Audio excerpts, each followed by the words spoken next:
নমস্কার দর্শক বন্ধুরা, আমি দীপান্বিতা। আজ আমি আপনাদের কাছে শেয়ার করছি পালং শাকের প্যানকেক।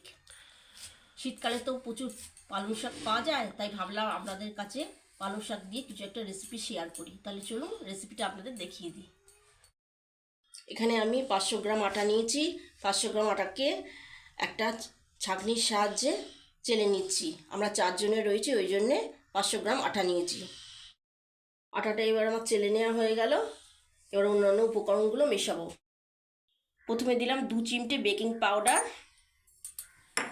আর দিলাম স্বাদ অনুযায়ী নুন। এগুলো সব একসাথে চামচের সাহায্যে মিশিয়ে নিলাম। এবার ব্যাটারটা আমি তৈরি করব, তার জন্য এর মধ্যে দিলাম কফি কাপের 1 কাপ দুধ। এবার এটাকে একটা হ্যান্ড উইস্কারের সাহায্যে মিশিয়ে নিলাম। তবে আপনারা দুধের বদলে জল দিয়েও করতে পারেন। মনে হচ্ছে এটাকে আরেকটু পাতলা করতে হবে, সেই জন্য আরেকটু 1/2 কাপ দুধ মেশালাম। দেখবেন এর মধ্যে যেন কোনো লাম্পস না থাকে। এবার এর মধ্যে আমি পালং শাকটা মেশাবো।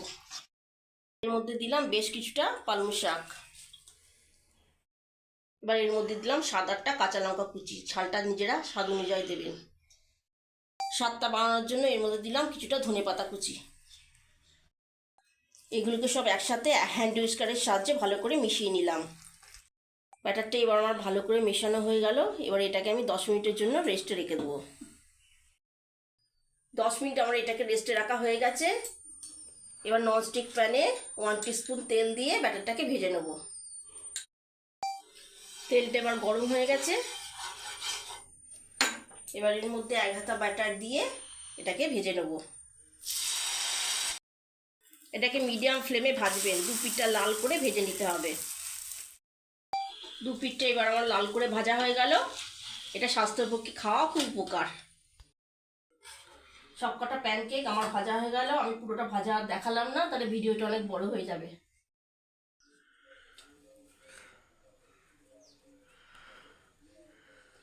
খেতে এটা ডিলিশিয়াস হয়েছে। এই প্যানকেকটা ধনেপাতার চাটনি আর টমেটো সসের সঙ্গে খেতে খুব ভালো লাগে। আর আমার আজকের এই রেসিপিটি যদি আপনাদের ভালো লেগে থাকে তাহলে লাইক, শেয়ার ও কমেন্টস করবেন। আর আমার চ্যানেলটিকে সাবস্ক্রাইব করার জন্য আপনাদের কাছে একান্তভাবে অনুরোধ রইল। আর যদি আপনারা সঙ্গে সঙ্গে আমার চ্যানেলের ভিডিওর আপডেট পেতে চান তাহলে বেল আইকনটা অবশ্যই করে প্রেস করে দেবেন। সবাই সুস্থ থাকবেন, ভালো থাকবেন।